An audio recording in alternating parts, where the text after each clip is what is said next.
अस्सलाम वालेकुम। आज हम बात करेंगे सल्तनत उस्मानिया के 10वें सुल्तान सुलेमान अव्वल की। सुल्तान सुलेमान दुनिया के 3 हुक्मरानों में शुमार होते हैं जिनको द ग्रेट का लक़ब दिया गया। पहले हुक्मरान सिकंदर आज़म, जबकि दूसरे हुक्मरान अमीर तैमूर ठहरे। सुल्तान सुलेमान 15 साल की उम्र में घोड़े पर बैठे और पूरी ज़िंदगी लड़ते हुए गुजारी। उन्होंने यूरोप और एशिया के बड़े बड़े इलाके फ़तह किए, जिसकी वजह से गोरों ने उन्हें सुलेमान द मैग्निफिसेंट और मशरिक़ में उनको सुलेमान अल कानूनी के नाम से याद किया जाता है। सुलेमान अव्वल 6 सितंबर 1494 को तराबज़ोल में पैदा हुए। 30 सितंबर 1520 को सुलेमान अव्वल 26 साल की उम्र में सल्तनत उस्मानिया के 10वें हुक्मरान बने। जिस दौर में सुल्तान सुलेमान तख्त पर बैठे, उस वक़्त यूरोप कुरोन वस्ता मतलब मिडल एजेस के दौर से निकलकर अहद जदीद में दाखिल हो चुका था। सल्तनत उस्मानिया और यूरोप के दरमियान पिछले 40 साल से कोई बड़ी लड़ाई नहीं हुई थी, जिसकी वजह से यूरोप ने बहुत नुमायाँ तरक्की कर ली थी। स्पेन मुत्तहिद हो चुका था। फ्रांस अपनी खाना जंगी को ख़त्म करके दूसरे ममालिक की फतूहात की तरफ निकल पड़ा था। इधर देखा जाए तो इंग्लिस्तान और ऑस्ट्रिया भी क़ुव्वत व इस्तेहकाम की अलामत नज़र आ रहा था। मजहबी जोश से लबरेज तमाम मसीही ताकतें सल्तनत उस्मानिया के मुकाबले के लिए तैयार खड़ी थीं। चार्ल्स पंजम, जिसकी वसीही सल्तनत तकरीबन यूरोप के निस्फ से ज़्यादा हिस्से पर फैली हुई थी, ख़ास तौर पर इस मसीही इत्तेहाद में पेश था। सल्तनत उस्मानिया के लिए चार्ल्स और उसके मुआविनीन से ज़ोर आज़माई करना आसान नहीं था, ख़ुसूसन ऐसे हालात में जब ईरान की वसी सल्तनत दुश्मनी पर आमादा थी और साथ ही साथ शाम व मिस्र में हर वक्त बगावत का ख़तरा रहता था। लेकिन उस वक़्त की दुनिया के सबसे बड़े शहंशाह सुल्तान सुलेमान अव्वल की बदौलत सल्तनत उस्मानिया न सिर्फ इन अंदरूनी और बैरूनी ख़तरात से महफूज रही, बल्कि पूरी 16वीं सदी सल्तनत उस्मानिया की क़ुव्वत में चला गया। सुल्तान सलीम के आखिरी दौरे हुकूमत में सल्तनत उस्मानिया और सल्तनत हंगरी के कुछ इलाकों में बराबरी की छोटी छोटी लड़ाइयाँ होती रहती थीं। इस खलिश को ख़त्म करने के लिए सुल्तान सुलेमान ने बलगरात को फ़तह कर लेना ज़रूरी समझा और इस शहर के गिर्द, जिसको फ़तह करने के लिए सुल्तान मोहम्मद फातेह जैसे हुक्मरान को पसपा होना पड़ा, मुहासरा कर लिया। वहाँ अपने ख़ैमे नस्ब किए और 7 रोज़ की मुसलसल गोलाबारी के बाद 29 अगस्त 1521 को बलगरात फ़तह हो गया। इसके बाद सुल्तान सुलेमान रोडस की तरफ मुतवज्जे हुए। रोडस के जहाज़ बहरे रूम के मशरक़ी हिस्से में और मजमल जज़ायर और अनातोलिया के साहिलों पर लूट मार मचाने अक्सर आते रहते थे। इस वजह से उसको फ़तह करना भी बहुत ज़रूरी हो गया था। इसके अलावा कस्तंतुनिया और शाम व मिस्र के दरमियान जो ताल्लुकात अब कायम हो गए थे, इनमें रोडस के नाइट्स जहाज़ के ज़रिए अक्सर आना जाना लगा रहता था। इन असबाब की बिना पर सुल्तान सुलेमान ने इस जजीरे का 1 अगस्त 1522 को मुहासरा किया, जो तकरीबन 5 महीने जारी रहा।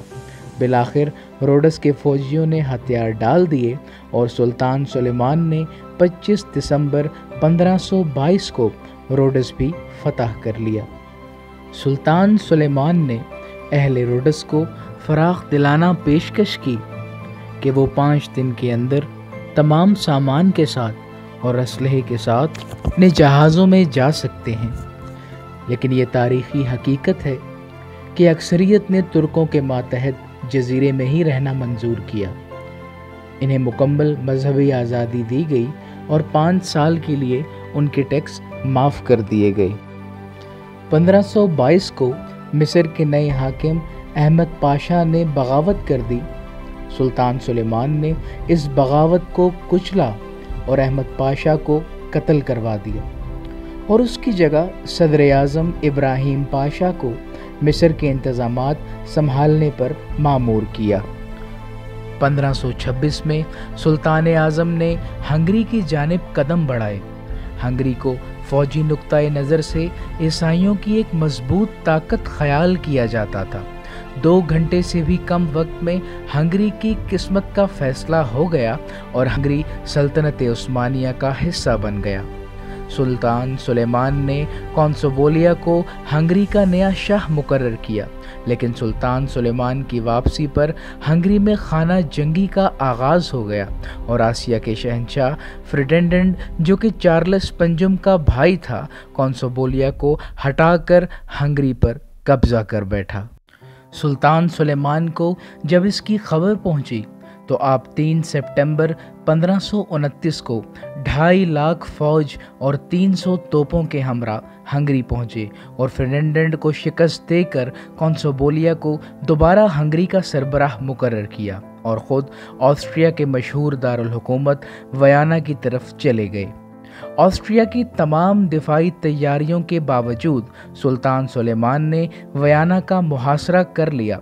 27 सितंबर से 14 अक्टूबर 1529 तक वियना का मुहासरा जारी रहा।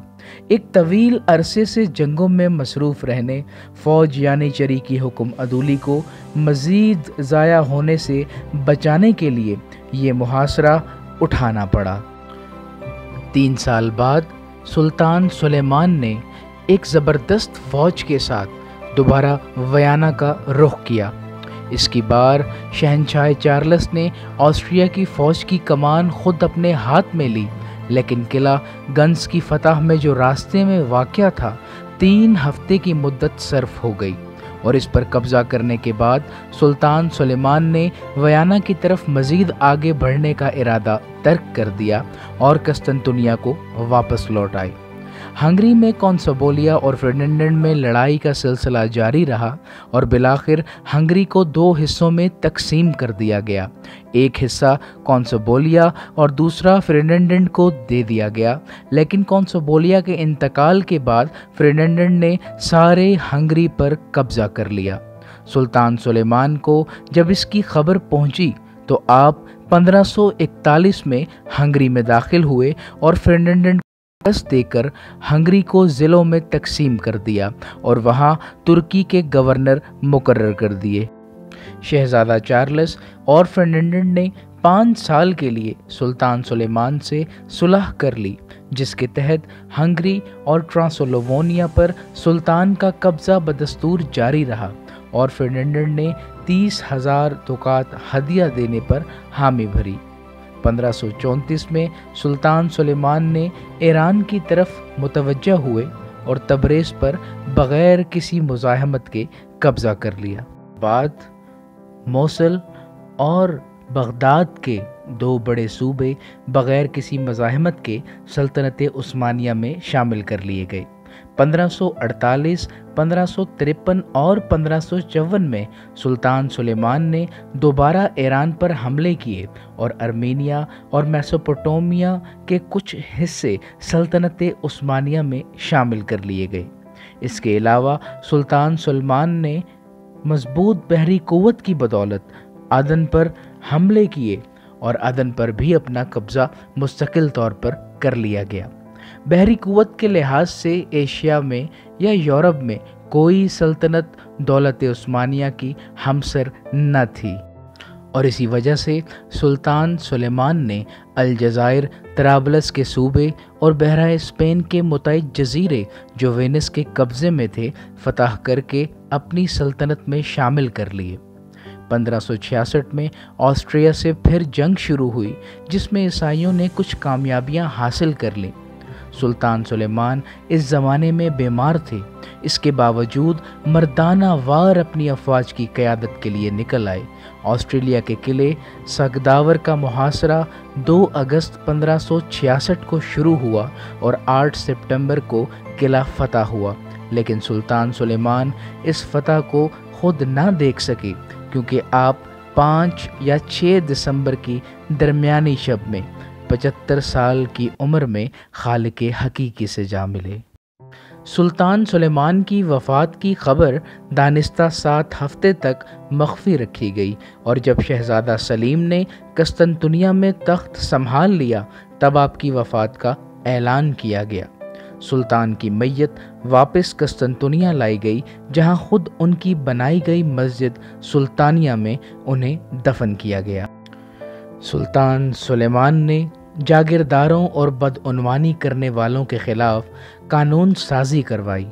آپ نے غیر مسلم رعایا کے لیے جو قانون بنائے وہ روشن خیالی کی ایک اپنی مثال تھے۔ آپ اہل علم کی نہایت قدر کیا کرتے تھے اور خود بھی ایک شاعر اور مصنف تھے۔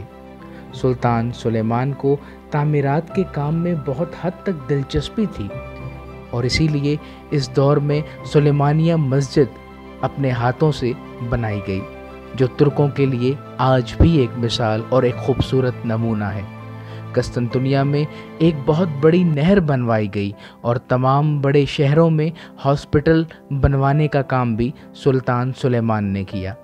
سلطان سلیمان جس وقت تخت سنبھال رہے تھے اس وقت سلطنت کا رقبہ 65,57,000 کلومیٹر تھا، اور ان کے 46 سالہ دور حکومت میں ان کے تخت کا رقبہ 1,48,93,000 کلومیٹر تک جا پہنچا تھا۔